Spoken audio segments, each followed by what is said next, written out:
जय जय श्री राधे श्याम। ये वक्त मिला है राम का गुण गाने के लिए। समय बीतता जाता है पछताने के लिए। जो समय बीत गया इसलिए बताया श्वास श्वास पर नाम जप। दूसरी महाराज की नाम है देवहूति। देव आहुति, देवताओं का आवाहन करने वाली। चिंता हुई, बड़ी पुत्री का विवाह तो कर दिया, इसके लिए कौन वर आएगा, कौन किस वर को ढूंढ तलाश करूं। और वास्तव में पुत्री की चिंता पिता को करनी चाहिए।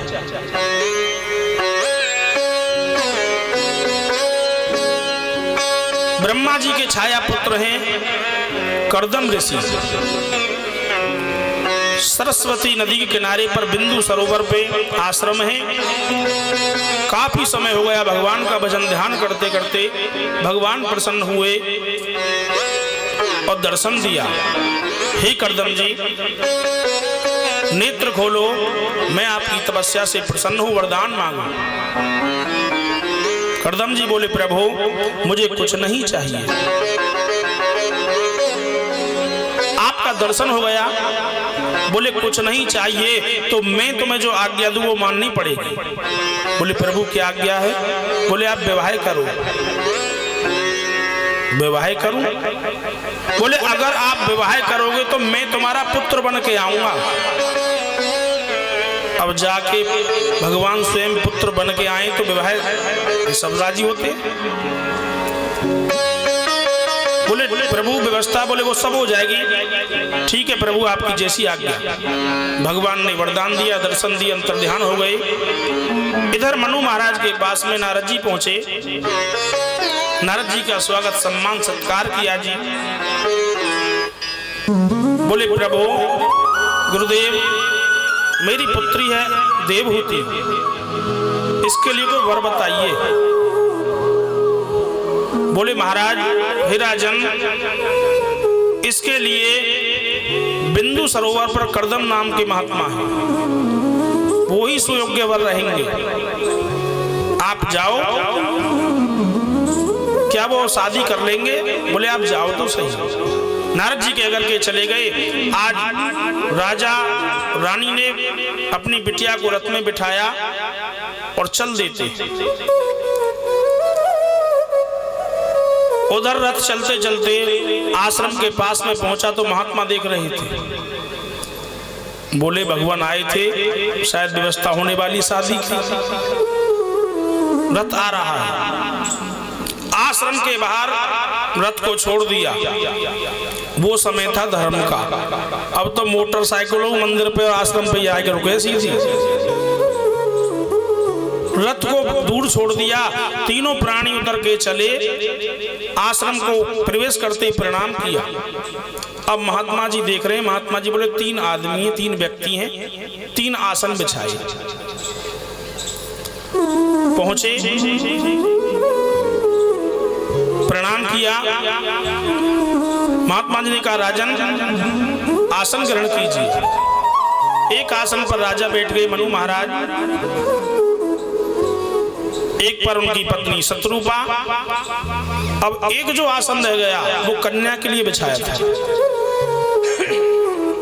कन्या ने सोचा जय श्री राम, अगर मैं इस आसन पर बैठती हूं और ये मेरे पति बनने वाले हैं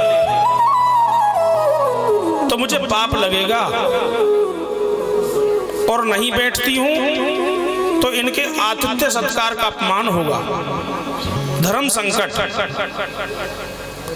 देवहूति सोच रही हैं अगर इनके बिछाए आसन पर बैठ जाऊं तो पाप लगेगा। अब तो यूं कहते जी ने चारपाई तुम्हें बिछा दो, मैंने हाँ चिंटू दूध पै रही है, हाँ लगा दो गद्दा।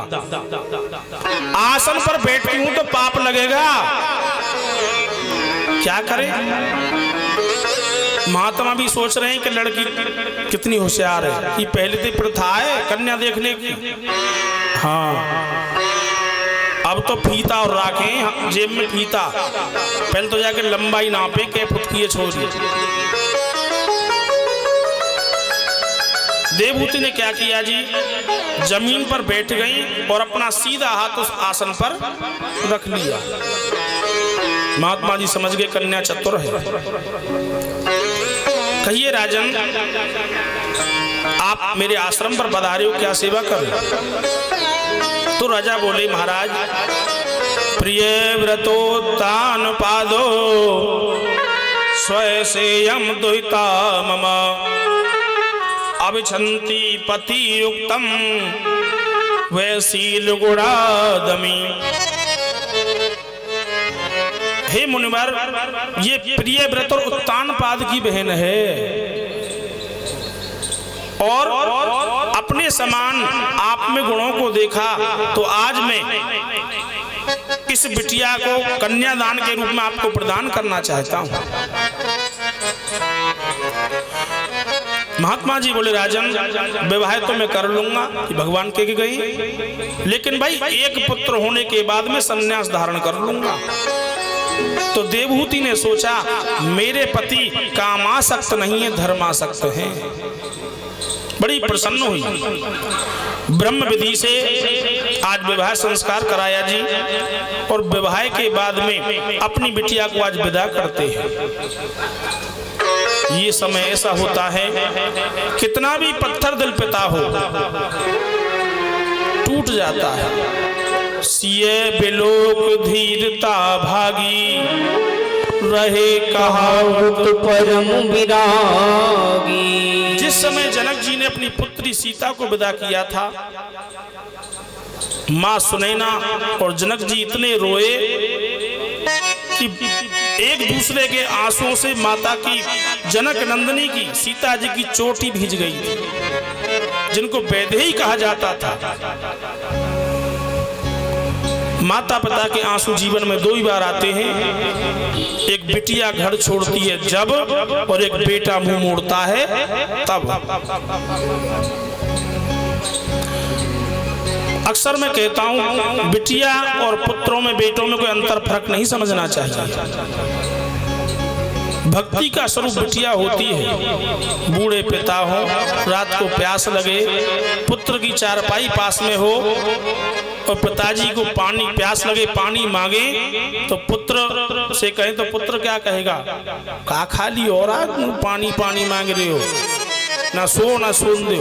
वही आवाज कमरे में बिटिया सुन लेगी, पिताजी ने पानी मांगा है, तोड़ करके जल का लोटा लाएगी, पिताजी जल पी। भक्तों या संसार में मेहनती बेटी बैल, हाथ पकड़ के कर दिए परदेसी की गैल। साक्षात भक्ति का स्वरूप है। बेटा साथ छोड़ देगा पर बेटी साथ नहीं छोड़ेगी। अपने कुल से नाता जोड़ दूजे कुल से नाता जोड़ेगी। एक कुल की नहीं, दोनों कुल की लाज बिटिया के हाथ में होती है। लेकिन आज कलयुग का समय है, विदाई के समय शिक्षा देनी चाहिए माता पिता को, लेकिन अब मोबाइल दे दे तो बेटी ले जा मोबाइल, और कोई ने के बाद में मिस कॉल मार दियो, बाकी फिर हम आए, फेस टू फेस बात चलती रहेंगी, तब तक वो बिटिया ससुराल में मिल ही नहीं पाती है। और शिक्षा नहीं चल गई। माता ने शिक्षा दी थी जानकी जी को, सास ससुर गुरु सेवा करे हो, पति रुख लक आयुष अनुसर हो। बेटी सास की, ससुर की, गुरु की सेवा सम्मान करना। पुन पुन गोद सिए कर ले ही, दया आशीष मुदित मन में ही। आशीष आशीर्वाद दिया, अब शिक्षा दे दे, बेटी जाओ और कोई बात अभेंगे पीछे थे। विशेष सुख रहे ना धनेश की कुमारी बन, भूषण बसन में विशेष बे बढ़इयो। ऐसी शिक्षा चल रही, घर जा और खूब खर्च करवइयो, लिस्ट बना ले, हार बनवइयो, कुंडल बनवइयो, विशेष बे बढ़इयो। प्रेमी परिवार में खटपट हो दिन रात, चटपट अपने पति को कानन को पढ़इयो। ऐसे जाके दंगा करवा दे जैसे मेट्रो को स्टेशन ही बनेगा का। प्रेमी परिवार में खटपट होती रहे और अपने पति को अपने बस में करना। और पहली विदा में देख अयो रहबे कु घर, दुरागमन हो तो चूल्हो अलग ही धरइयो। दोनों है जा तो अलग धल्ली सिलेंडर और दे दे, ले सिलेंडर ले जा, चूल्हो ले जा, है सब काम न्यारो। इसलिए परिवार टूट रहे हैं आज। तुम क्यों हम सुखी हैं? अरे काय के सुखी हो? जिसकी पुत्री बिटिया सुखी है, सुखी वो इंसान है। इसलिए आज माता पिता ने बड़ी सुंदर शिक्षा दी, बिटिया कुल की परंपरा मर्यादा निभाई जाना बेटी, कुल की परंपरा मर्यादा निभाई जाना बेटी, कुल की परंपरा मर्यादा निभाई जाना बेटी, निभाई जाना बेटी, निभाई जाना बेटी, निभाई जाना बेटी, निभाई जाना बेटी, कुल की परंपरा मर्यादा निभाई जाना बेटी, कुल की परंपरा मर्यादा निभाई जाना बेटी।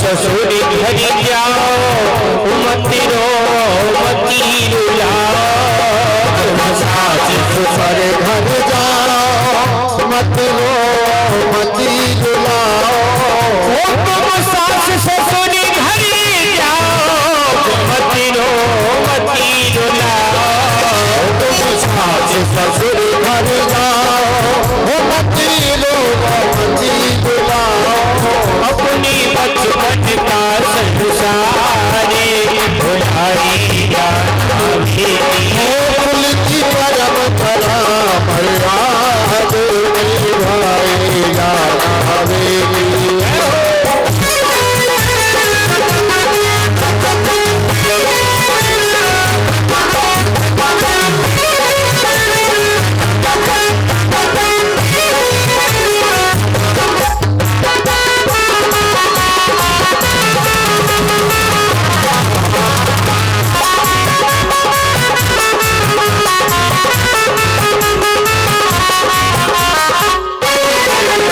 सब काम समय पर करना, सत्य की आज्ञा नहीं बिसरना, सब काम समय पर करना, सत्य की आज्ञा नहीं बिसरना, सब काम समय पर करना, सत्य की आज्ञा नहीं बिसरना, सब काम समय पर करना, सत्य की आज्ञा नहीं बिसरना, सबको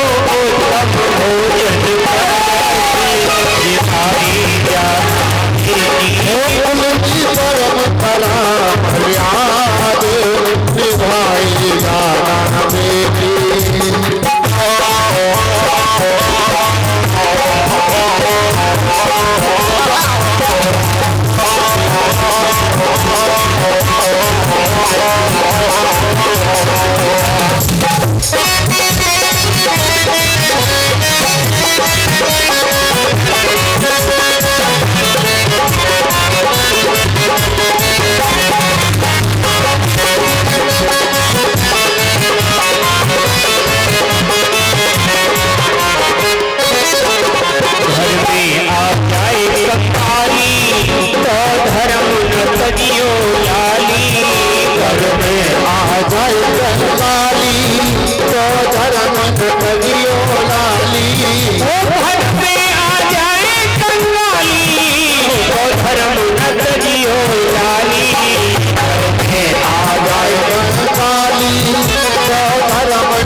भाई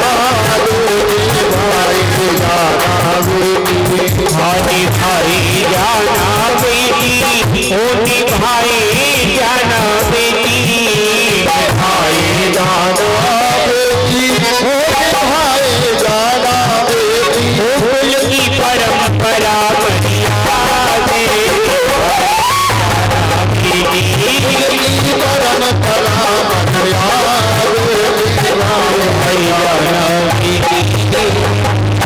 गोविंद भगवान की जय श्री राधेश। आज बड़ी सुंदर शिक्षा दे करके माता पिता ने विदाई की है। एक छोरी विदा है कि जा रही परीक्षित जी, और विदाई का समय बताया, बड़ा गम का माहौल होता है। कन्या पक्ष के सब रो में, सबकी नेत्रों में आंसू, कन्या के आंसू। अब उनके आंसू ने देख के जो वर था, लड़का था जिसकी शादी हुई, वो भी रोने लगा। अब आश्चर्य तो होता है। एक पड़ोसन आई, बोली मेहमान तुम क्या रो रही हो? बोले पहले हम पूछो कि क्या रो रही है, चाहे कि मेरे संग शादी है रही है। अरे बोले ये तो इसलिए रोती है कि आज अपने माता पिता से अलग हो रही है। और तुम क्यों रो रहे हो? बोले मैं हूं इसलिए रो रहा हूं कि तो अपने माता पिता से अलग यहाँ रो रही है, और वहां जाके वो अपने माता पिता से अलग कर देगी, मैं हमारा रो रहा हूं। बोले गोविंद भगवान की। आज विदाई की है बड़ी सुंदर। अपनी राजधानी बहरसमती में लौट आई महाराज। महात्मा जी की अपने पति की, करदम ऋषि की बहुत सुंदर सेवा करती हैं। लिखा है पति में इंगित को विदा, बड़े प्रेम से सेवा करती हैं। त्याग प्रधान जीवन है पुरुष का, पुरुष के जीवन में त्याग होना चाहिए। और तप प्रधान जीवन है स्त्री का, तप प्रधान लिखा है स्त्रियों के लिए। जहाँ खूंटाते बांधे वहीं पर अपना जीवन तप प्रधान लिखा है। इतना कठिन जीवन होता है। बचपन में माता पिता का अंकुश, शादी के बाद पति का अंकुश, बुढ़ापे में संतान का अंकुश, तप प्रधान जीवन लिखा है। बड़े प्रेम से सेवा करती हैं जी। पति को जो चाहिए मन के अनुसार सेवा करती हैं। अब एक दिन महात्मा जी समाधि लगा गए। समाधि लगाने वाले को ना भूख लगती है ना प्यास लगती है। अब देवभूति मैया उनके शरीर गीले कपड़ाते पहुंच दे, वन में से ला करके फल उनके सामने पहले भोग लगाएं, फिर आप फल खाएं। काफी समय हो गया। एक समय ऐसा आता है फल भी चले जाते हैं वन से, सूखे पत्तों को खा करके जल पी करके अपना जीवन व्यतीत करती है। काफी समय हो गया, बुढ़ापा आ गया, लेकिन समाधि नहीं खुली। काफी समय के बाद महात्मा जी समाधि जो थे समाधि में पुनः लौटे और देखा तो एक पास में बुढ़िया बैठी है, जैसे हमारी अम्मा बैठी।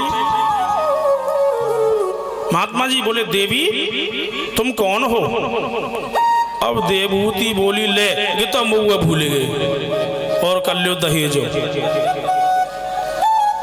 ये तो उस समय की बात है। दक्षिण भारत, हमारे दोनों गुरुजी बैठे हैं जिन्होंने दक्षिण भारत की यात्रा भी की है। दक्षिण भारत में ये तो अभी की बात है। एक वाचस्पति मिश्र नाम के विद्वान लेखक हुए, उनका विवाह हुआ। विवाह होने के बाद बड़े विद्वान थे, हमेशा लिखते रहते थे कुछ ना कुछ। शादी करके आ गए और फिर अपने काम में व्यस्त। अब देवी जी ने सोचा मेरे पति विद्वान हैं, लेखक हैं, मैं इनके ध्यान को नहीं तोड़ूंगी। कुछ मांगा नहीं, कुछ कहा नहीं, लिखते रहे लिखते रहे।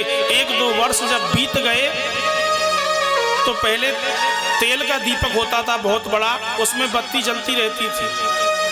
वो तेल कम हुआ, बत्ती का प्रकाश लो कम हुई, तो पत्नी ने क्या सोचा, इनकी नेत्रों पर नजरों पर जोर पड़ेगा।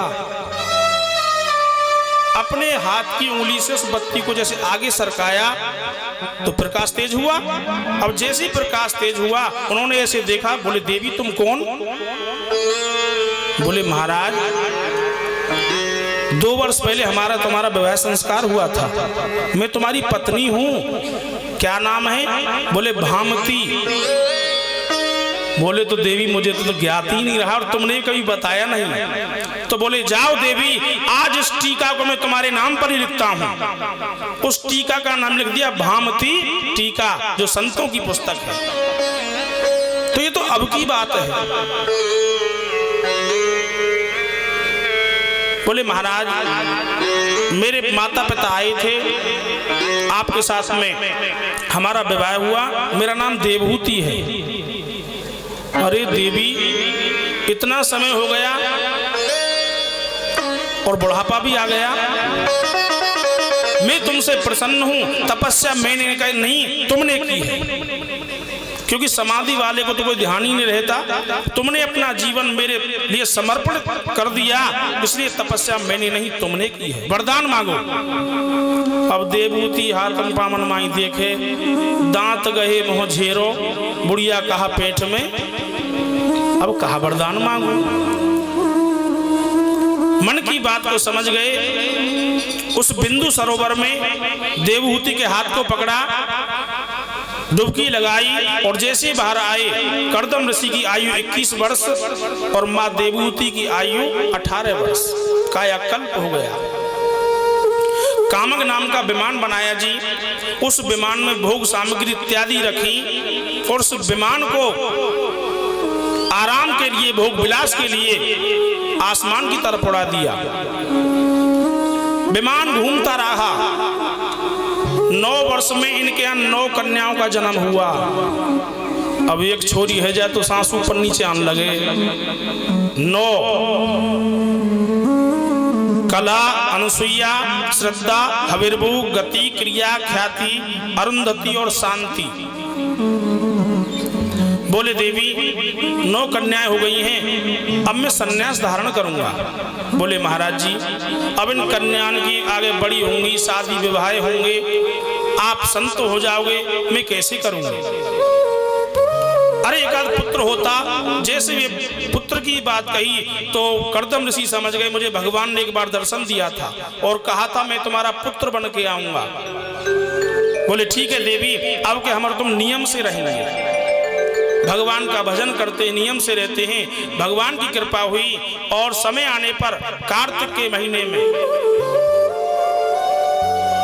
कृष्ण पक्ष में पंचमी के दिन, बुधवार का दिन था, भगवान का अवतार होता है इनके यहाँ पर। बोले कपिल देव भगवान की जय हो। भगवान का प्राकट इनके यहाँ पर हुआ। नामकरण, जातकर्म संस्कार कराए, बड़े होते हैं। जो 9 कन्याएं थी उनका विवाह 9 ऋषियों के साथ में कर दिया। कला का विवाह मरीचि ऋषि के साथ में, अरुंधति का विवाह वशिष्ठ जी के साथ में। इस प्रकार से 9 ऋषियों के साथ में विवाह कर दिया। कर्दम ऋषि बोले देवी मैं भगवान का ध्यान करने जाता हूँ। विवाह करने के बाद में कन्या के बाद में आज भगवान के भजन के लिए चले जाते हैं। इधर माता देवहूति ने कहा पुत्र, तुम जैसे पुत्र मिले और मुझे ऐसे पति मिले जो भगवान के परम भक्त हों, मैंने संसार कैसे मांग लिया? बेटा मुझे कुछ भगवान के बारे में बताओ। आज माता को कपिल देव जी ज्ञान देते हैं और अष्टांग योग के बारे में बताया। अष्टांग योग क्या है? यम नियम आसन प्राणायाम प्रत्याहार धारणा ध्यान और समाधि 5 यम हैं। सत्य अहिंसा अस्तेय ब्रह्मचर्य अपरिग्रह। 5 नियम हैं। शौच स्वाध्याय प्राणाधान ईश्वर शांति ऐसे 5 नियम बताए और कहा माँ 2 ही रास्ते मेन हैं। 2 मार्ग हैं भक्ति के, ज्ञान मार्ग और भक्ति मार्ग। ज्ञान मार्ग कैसा है? जैसे बंदर को उसका बच्चा ही पकड़ता है, बंदरिया को उसका बच्चा ही पकड़े रहता है, ज्ञान मार्ग है। जो ज्ञानी होते हैं वो भगवान को पकड़ना चाहते हैं। दूसरा मार्ग है माँ भक्ति मार्ग। वो ऐसा मार्ग है जैसे बिल्ली अपने बच्चे को पकड़ती है। तीव्र दांत होते हैं लेकिन बच्चे को एक भी नहीं लगता है। तो हम भक्ति के द्वारा भगवान को पकड़ेंगे तो भगवान हमारी रक्षा ऐसे ही करते हैं जैसे बिल्ली अपनी संतान की करती है। मानव शरीर रचना के बारे में बताया, इस प्रकार से ज्ञान दिया। माता ने कपिल देव की परिक्रमा की। कपिल देव जी ने माता को प्रणाम किया और गंगा सागर के लिए चले जाते हैं, जहाँ पर समुद्र देव ने उनको स्थान दिया, वही गंगा सागर कहलाया। सब तीर्थ बार बार और गंगा सागर एक बार। हमारे बनवारी लाल शर्मा जी जोड़ा सहित गए जी बस में आपके। हाँ, वहीं पर यह तीर्थ स्थान है। बोले गोविंद भगवान की जय हो। श्री सुखदेव जी बोले राजन, 2 कन्याओं का वर्णन मैंने आपको बताया और तीसरी कन्या थी प्रसूति, जिसका विवाह राजा दक्ष के साथ में हुआ। उधर विदुर जी बोले मैत्री ऋषि से, हे महाराज, राजा दक्ष के साथ में तीसरी कन्या का विवाह हुआ प्रसूति का। मैत्री ऋषि बोले विदुर जी, इनके यहाँ 16 कन्याओं ने जन्म लिया, जिनमें से 13 कन्या धर्म के लिए विवाही। कौन कौन सी हैं? श्रद्धा, दया, मैत्री, शांति, तुष्टि, पुष्टि, क्रिया, उन्नति, बुद्धि, मेधा, लज्जा, तितिक्षा और मूर्ति। 3 कन्या बची। स्वाहा नाम की कन्या का विवाह अग्निदेव के साथ में कर दिया। अग्नि जब दक्षिणावर्त जलती हो, हवन में लपट आ रही हो, उस समय स्वाहा करने का नाम स्वाहा है, और धुआं में ही करो स्वाहा तो स्वाहा है। अब एक नई विधि चल गई शहरन में, पब्लिक ज्यादा है जाए, पंडित जी पड़ जाए अकेले, दोनों रख लो भैया, यही में स्वाहा करते रहो। अरे अग्नि में डालने को नाम स्वाहा है, वैसे ही स्वाहा है। स्वाहा नाम की कन्या अग्निदेव के लिए विवाही।